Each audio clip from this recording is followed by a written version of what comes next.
2024 সালের 5 আগস্ট শেখ হাসিনা সরকারের পতন হলো। পতনের পরে সারা দেশে বিশৃঙ্খল অবস্থা তৈরি হলো এবং বিশৃঙ্খল অবস্থার মধ্যে বঙ্গবন্ধুর ভাস্কর্য, মুক্তিযুদ্ধের ভাস্কর্য, 32 নম্বরের বাড়ি, গণভবন, শেখ হাসিনা এবং আওয়ামী লীগের যা কিছু ছিল সব কিছুই আঘাতপ্রাপ্ত হলো এবং আওয়ামী লীগের বহু নেতার বাড়ি ঘর, ব্যবসা প্রতিষ্ঠান সেগুলো আঘাতপ্রাপ্ত হলো। এবং তারপরে আমরা দেখলাম যে বিভিন্ন জায়গায়, বিভিন্ন সড়কে বড় বড় যে স্থাপনা, সেই স্থাপনাগুলোর নাম কোথাও শেখ হাসিনার নামে, কোথাও বঙ্গবন্ধুর নামে যেগুলো ছিল সেগুলো রাতারাতি পরিবর্তন হয়ে গেল। আমরা দেখলাম যে ঢাকা ভাঙ্গা যে হাইওয়ে, সেই হাইওয়ের নাম মানে বঙ্গবন্ধুর নামে ছিল, সেই হাইওয়ের নাম পরিবর্তন করে বেশ কয়েকটা জায়গায় জাতির পিতা ইব্রাহিম আলাইহিসসালাম মহাসড়ক, হাইওয়ে এরকম নামকরণ করা হলো। সেখানেও একটা রাজনীতি ছিল যে হজরত ইব্রাহিম আলাইহিসসালামের নাম যদি সন্নিবেশিত করা হয় তাহলে পরবর্তীতে কোনো সরকার এসে কিংবা কোনো কর্তৃপক্ষই সেই নামের সাইনবোর্ড ফেলে দিতে পারবে না। যেমনটা আমরা আওয়ামী লীগ আমলে জিয়া বিমানবন্দরের নাম পরিবর্তন করে হজরত শাহজালাল তার নামে নামকরণ করতে দেখেছিলাম, সেখানেও আওয়ামী লীগের একটা কূট রাজনীতি ছিল, যেটা তাদের ভাবনা ছিল যে এই নাম পরিবর্তন করে আবার জিয়ার নামে ফেরাতে পারবে না বিএনপি যদি ক্ষমতায় আসে। রাজনীতিতে এরকম কৌশল কিংবা কূটকৌশল সবসময়ই আমরা দেখি। শেখ হাসিনার পতনের পরে 300 ফিটের যে রাস্তা, মানে মনোরম শোভা রাজধানীর মধ্যে, সেই রাস্তার নামও পরিবর্তন করতে আমরা দেখেছিলাম। সেই রাস্তার নাম শেখ হাসিনার নামে ছিল, সেটা পরিবর্তন করে 36 জুলাই করা হয়েছিল, 36 জুলাইয়ের নামে। এবং 36 জুলাই যেটা এক্সপ্রেসওয়ে, 36 জুলাই 36 এক্সপ্রেসওয়ে নামকরণ করা হয়েছিল, সেই নাম আমরা দেখছি যে বর্তমানে বিএনপি সরকারের আমলেই এবং শেখ হাসিনার ঘোষণা, মানে ফেরার ঘোষণা কিংবা আওয়ামী লীগের রাজনীতিতে ফেরার ঘোষণা, এরকম আলোচনার মধ্যেই আমরা দেখছি যে সেই নাম পরিবর্তন করে আবার শেখ হাসিনার নামকরণ করার চেষ্টা, সেখানে শেখ হাসিনার নাম সন্নিবেশিত করা হয়েছে। কারা করলো?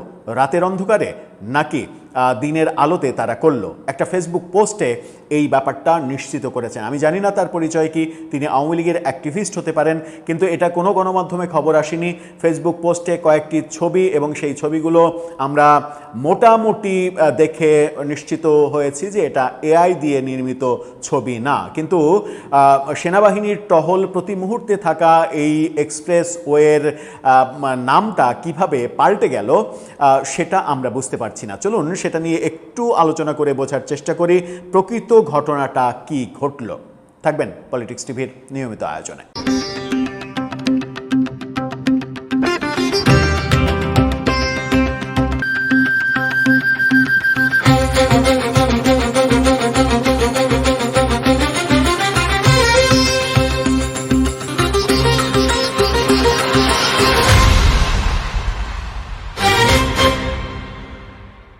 দর্শক, বলছিলাম শেখ হাসিনা সরকার পতনের পরে বহু স্থাপনার নামকরণ পরিবর্তন হয়েছে, অনানুষ্ঠানিকভাবে বহু নামকরণ পরিবর্তন হয়েছে। এরপর ইউনূস সরকার এসে আনুষ্ঠানিকভাবে হাজারো প্রতিষ্ঠানের নাম পরিবর্তন করে ফেলেছেন এবং তার মধ্যে তাজউদ্দিন আহমেদের নামে কলেজের নামকরণও চেঞ্জ করা হয়েছে।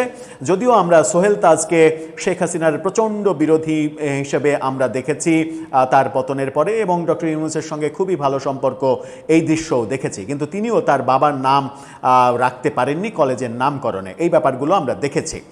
বলছিলাম 300 ফিটের যে এক্সপ্রেস হাইওয়ে, সেই হাইওয়ের নাম পরিবর্তন করে একটা ব্যানার টাঙানো হয়েছে।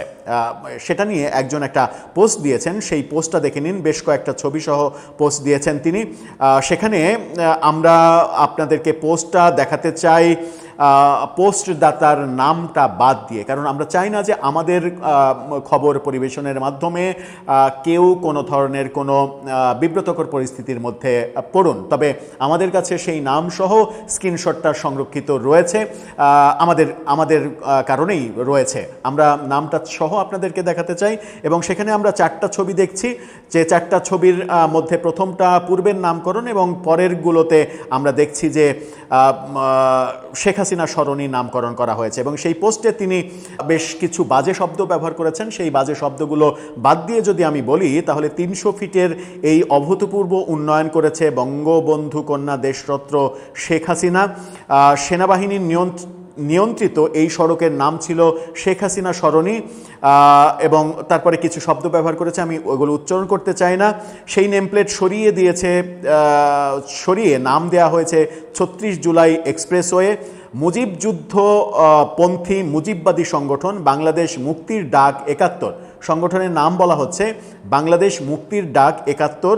কেন্দ্রীয় কার্যনির্বাহী সভার সিদ্ধান্ত অনুযায়ী সেনাবাহিনীর ঘন ঘন টহলকারী গাড়ি উপেক্ষা করে সফলভাবে শেখ হাসিনা সরণি নেমপ্লেট লাগানো হয়েছে। এরপরে তিনি জয় বাংলা জয় মুজিববাদ এরকম ব্যাপারগুলো লিখেছেন। তিনি যে ছবিগুলো প্রতিস্থাপিত করেছেন তার পোস্টে, সেই ছবিগুলো প্রথম ছবিটা দেখে নিন। সেখানে আমরা দেখতে পাচ্ছি জুলাই 36 এক্সপ্রেসওয়ে, সেই নামই রয়েছে এবং পরের 3টা ছবি আপনারা দেখে নিতে পারেন। সেখানে আমরা দেখছি যে ব্যানার টাঙানো হয়েছে, জুলাইয়ের উপরে ব্যানারটা দেওয়া হয়েছে এবং সেখানে লেখা হয়েছে শেখ হাসিনা সরণি। এই শেখ হাসিনা সরণি লেখা হয়েছে এবং কিভাবে এটা আমরা দেখছি যে বাংলাদেশ মুক্তির ডাক 71 এই সংগঠনের নামে ব্যানারটা টাঙানো হয়েছে। আমি জানি না এটা রাতের আঁধারে করা হয়েছে নাকি দিনের বেলায় করা হয়েছে এবং সেটা ফেসবুকে পোস্ট দিয়ে আবার জানানোও হলো।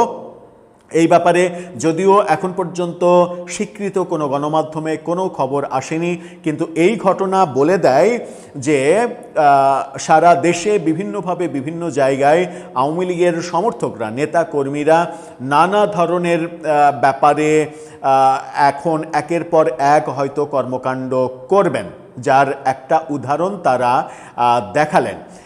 এটাকে যদি আমি অহিংস ব্যাপার ধরি তাহলে হয়তো একটা মোটা দাগে বলা যায় ঠিক আছে, কিন্তু কোনোভাবেই যেন এই কর্মকাণ্ডগুলো সহিংসতার দিকে না যায় সেই অনুরোধ আমরা করব সব পক্ষকে। কারণ আমরা কোনো অজুহাতেই রাজনীতির স্বার্থ সংশ্লিষ্ট কোনো কারণে দেশ সহিংসতার দিকে যাক, দেশ খারাপ পরিস্থিতির দিকে যাক, সেটা আমরা চাই না। শেখ হাসিনা সরকার পতনের পরে শেখ হাসিনার নামে কোনো নামকরণ থাকবে না, এটাই স্বাভাবিক। পরিবর্তন করা হয়েছিল, যদিও সেই নির্মাণ যে পর্যটকদের প্রচণ্ড, বিশেষ করে ঢাকা শহরবাসীর জন্য মনোরম একটা জায়গা, ঘোরার জায়গা শেখ হাসিনার আমলেই তৈরি হয়েছে। শেখ হাসিনার বড় বড় কাজগুলোর মধ্যে অন্যতম একটা বড় কাজ, কিন্তু শেখ হাসিনা সরকারের আমলে হয়েছে বলেই শেখ হাসিনা সরকার পতনের পরেও তার নামকরণ থাকবে, এটা তো আর বাংলাদেশের রাজনীতির কালচার না।